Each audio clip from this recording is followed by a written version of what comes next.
반갑습니다. 산골의 아침입니다. 오늘 말씀은 요한계시록 22장 7절 말씀입니다.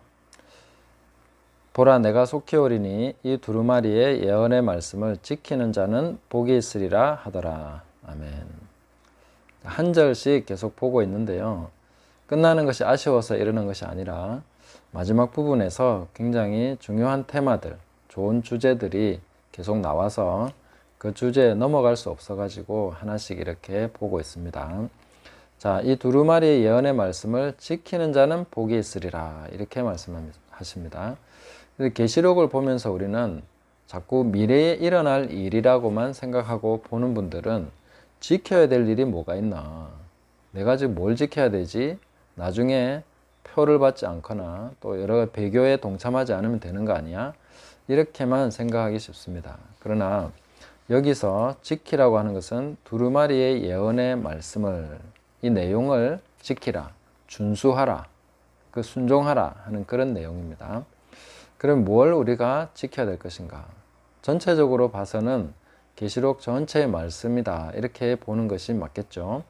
그리고 우리가 조금 더 세분화해서 우리가 지켜야 될 내용이 뭔가 하고 본다면은 일단 저는 정체성에 초점을 맞추고 말씀을 드리고 싶습니다. 계시록을 계속 우리가 훑어보면서 보았던 것은 우리가 바로 그리스도와 함께 세세토록 왕노릇하기 위해서 부르심 받았다. 그리고 선지자적 부르심을 받았다. 이런 내용들을 우리가 살펴봤습니다. 그리고 끝에 와서 우리가 지난 영상에서 선지자들의 영의 하나님이다 이렇게 말씀드렸는데 9절에 보면 이렇게 나옵니다. 그가 내게 말하기를 나는 너와 내 형제 선지자들과 또 이 두루마리의 말을 지키는 자들과 함께 된 종이니 그리하지 말고 하나님께 경배하라 하더라. 자, 이렇게 말씀하고 있죠. 내 형제 선지자들과, 네. 사도 요한의 형제, 그리고 이 두루마리의 말을 지키는 자들, 이렇게 둘로 딱 구분했다기보다는 이 둘은 거의 같은 내용이 아닐까 이렇게 생각을 합니다. 형제 선지자들, 그 사람들이 곧 또 이 두루마리의 말을 지키는 자들, 이 두 개가 완전 뚜렷하게 분리될 수는 없는 거죠. 같이 가는 것인데 이 두 가지 내용을 함께 얘기하면서 선지자들이다 이렇게 얘기하고 있습니다. 그러니까 요새 선지자가 어딨냐, 선지자는 구약에만 있지 신약에는 없다라고 생각하는 분들이 있다면 계시록 마지막 부분까지 선지자가 등장하고 우리 모두가 바로 선지자적으로 부르심을 받았고 바로 하나님께서 선지자들의 영의 하나님이다 하는 것을 우리가 기억해야 되겠습니다. 그래서 선지자는 지금도 있고 앞으로도 계속 있을 것입니다. 우리가 바로 그 부르심을 받았고 저나 여러분이나 누가 또 이 선지자적 직분으로 부름받으실지 아무도 모릅니다. 그건 하나님의 주권에 달려있는 것이죠. 그리고 우리가 순종하며 나아갈 때 어떤 시기에 우리가 선지자로 부름받아서 그렇게 사역할 수가 있습니다. 근데 항상 제가 강조하지만 꼭 선지자라는 직분을 가질 필요는 없습니다. 사람들이 나를 선지자라고 불러주는 것이 중요한 것이 아니라 내가 하나님께서 부르신 그 부르심대로 살아가는 것이 중요하죠. 목사로서 가도 되고 평신도라고 해도 아무 상관이 없습니다. 그냥 자신의 부르심에 충실하게 살아가면서 그 직분을, 하나님이 주신 직분, 예수님께서 세워주시는 직분을 받아서 그것을 그대로 순종하고 수행하면 되는 것입니다. 그래서 어떤 타이틀이 필요하면 신학을 해서 타이틀을 가지시든지 그거는 자유입니다만은, 그러나 꼭 선지자라는 명칭을 사용해야 될 필요는 없다. 사람들이 그렇게 불러줄 필요도 없다 하는 것을 그렇게 좀 생각을 하시면 좋겠습니다. 그래서 간혹 부르심에 대해서 고민하는 분들은 꼭 신학을 해야 된다는 부담을 가지시는데 저는 전혀 그럴 필요가 없다고 생각합니다. 신학하지 않아도 충분히 하나님이 세우시는 직분은 감당할 수 있습니다. 말씀과 성령만 있으면 되는 거죠. 다른 게 뭐가 필요합니까? 사람들이 인정해주고 해주지 않고는 중요하지 않습니다. 그냥 하나님이 하라시는 대로 하면 되는 거죠.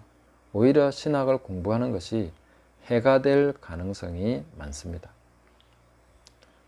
저도 신학교 공부를 했지만 신학 공부하면서 배운 게 뭘까? 그래서 거의 도움되는 게 없습니다. 죄송합니다만은 도움이 되는 게 있죠. 있는 건 뭐냐면은 이런 것이 있구나 하는 것을 아는 것은 도움이 됩니다. 그거 모르는 거하고 아는 거하고는 차이가 크겠죠. 그러나 내가 뭔가를 꼭 배워서 할 수 있다라고 생각하는 것은 그 부분에서는 신학이 별로 도와주는 게 없습니다. 이런 의미에서 제가 신학에서 배울 게 별로 없다고 하는 것입니다. 뭐 다양한 견해들, 여러 가지 사상들, 뭐 교회사나 철학사조나 이런 거 배우는 거 중요하죠. 그걸 알아야 됩니다. 그러나 그거 몰라도 사역하는데 아무 지장 없고, 그리고 그런 내용들은 그냥 책을 읽으면 알 수 있는 내용들이 대부분입니다. 그래서 반드시 신학을 해야 되는 것은 아니다 하는 것을 그렇게 생각해 주셨으면 좋겠습니다. 선지자적 부르심만이 아니라 또한 왕노릇하도록 부르심받았다. 왕으로서의 정체성, 이 부르심의 고귀함을 우리는 지켜나가야 된다. 이 부르심 안에서 우리가 지켜야 될 것이 있다는 것이죠. 이 모든 것이 바로 약속이고 예언입니다. 우리에게 주어진 예언이죠. 앞으로 세상이 어떻게 될 거다 하는 것에 대한 예언이 중요하지만은, 그러나 그런 것보다 훨씬 더 100배나 더 중요한 것이 무엇입니까? 앞으로 우리 자신이 어떤 사람이 될 것이다. 그리고 우리가 어떤 약속을 받아서 이러한 삶을 살아야 된다. 이러한 직분을 수행해야 된다 하는 것이 훨씬 더 중요하지 않겠습니까? 그것이 세상에 영향을 주게 될 때에 우리는 그런 것을 확실하게 보게 되는 것입니다. 세상이 우리로 말미암아 바뀌게 되는 것이죠. 세세토록 왕노릇할 사람들이 죄의 종노릇하고 정욕의 종노릇하고 또한 중독의 종노릇하고 사람의 종노릇하고 돈의 종노릇하고 시스템의 종노릇하고 그렇게 가면 안 되는 것이죠. 우리는 왕노릇할 사람들입니다. 그래서 왕으로서의 정체성을 지켜야 되는 거죠. 이 계시록의 말씀이 약속해 주고 있는 이런 내용들을 우리가 지켜나가야 되는 것입니다. 선지자로 부름받은 사람이 세속과 뒤엉켜서 그렇게 분별을 못하고 살아가면 안 되는 것이죠.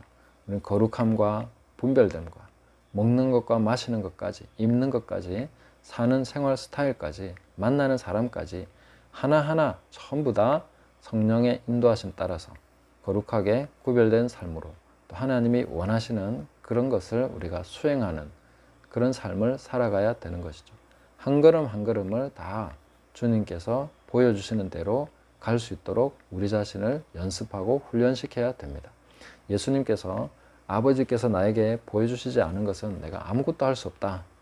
아버지께서 하시는 그대로 아들도 한다 라고 말씀하시는 것처럼 우리도 역시 그런 삶으로 가야 된다 하는 것입니다. 그래서 낮은 수준에 머물러 있으면서 자기를 정당화하는 것을 버리셔야 됩니다. 우리는 그런 수준으로 살아야 될 사람들이 아닙니다. 저도 대단한 수준의 사람이 아닙니다. 그러나 항상 그 방향으로 가고 있음을 늘 말씀드립니다. 제가 꼭 그렇게 하고 있지 못하더라도 이렇게 말씀을 전하는 것은 저도 그 방향으로 가기 위한 하나의 방편으로서의 말씀도 있습니다. 그래서 계속해서 말씀 붙들고 또 말씀의 수준에 우리를 맞춰서 가는 것이죠. 어떻게 이렇게 살 수 있습니까? 그건 특별한 사람들이 하는 거 아닙니까? 아닙니다. 모든 그리스도인은 바로 왕노릇하도록 부름받았고 또 선지자적으로 부름받았기 때문에 우리는 그렇게 가야만 합니다. 그걸 지키라는 것입니다. 그걸 순종하라는 것입니다. 우리 자신의 정체성에 대해서 온전히 받아들이고 순종함으로 이 기록된 예언의 말씀을 지키는 자는 복이 있도다. 그 사람이 복된 사람이다. 하나님께서는 천지를 창조하시면서 복을 주셨습니다. 만물에 복을 주시고 사람들에게 복을 주셔서 번성하고 다스릴 수 있도록 하셨죠. 그리고 오늘 이 마지막 성경의 마지막 장에 이르러서 다시 이런 사람이 복되다라고 말씀하시는데 바로 이 말씀을 지키는 사람이 복이 있습니다. 그냥 규칙만 지키라는 것이 아닙니다. 정체성을 지키라는 것입니다. 거기에서 한 발자국도 뒤로 물러가지 말라는 것입니다. 뒤로 물러가서 침륜에 빠지는 것은 하나님이 기뻐하시지 않습니다. 하나님은 앞으로 전진하는 것을 기뻐하십니다. 실패할까 하는 두려움 때문에 전진하지 못하는 사람이 없어야 되겠습니다. 우리는 실패할 수도 있고 잘못 갈 수도 있지만 그러나 항상 앞을 향해서 가야만 합니다. 늘 많은 분들이 얘기했지만 하나님의 전신갑주는 후면을 방어하는 기제가 없습니다. 전면만 방어할 수 있습니다. 그래서 앞으로 가야만 우리는 승리하는 것입니다. 뒤로 물러가지 마십시오. 뒤돌아보지 마십시오. 쟁기가 손에 잡혔는데 뒤로 돌아보지 마십시오.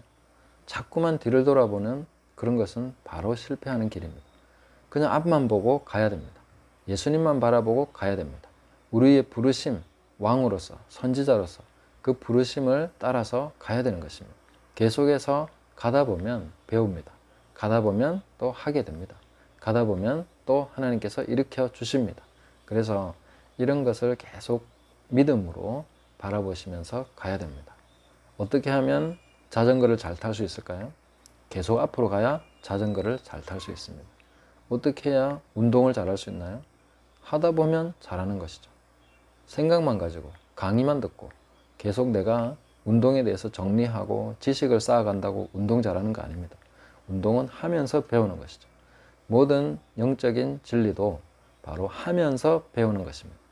다 알고 있다고 해서 내가 그런 사람 되는 것은 아닙니다. 그건 착각이죠. 알고 있는 만큼이 아니라 내가 행하는 만큼 된 것입니다.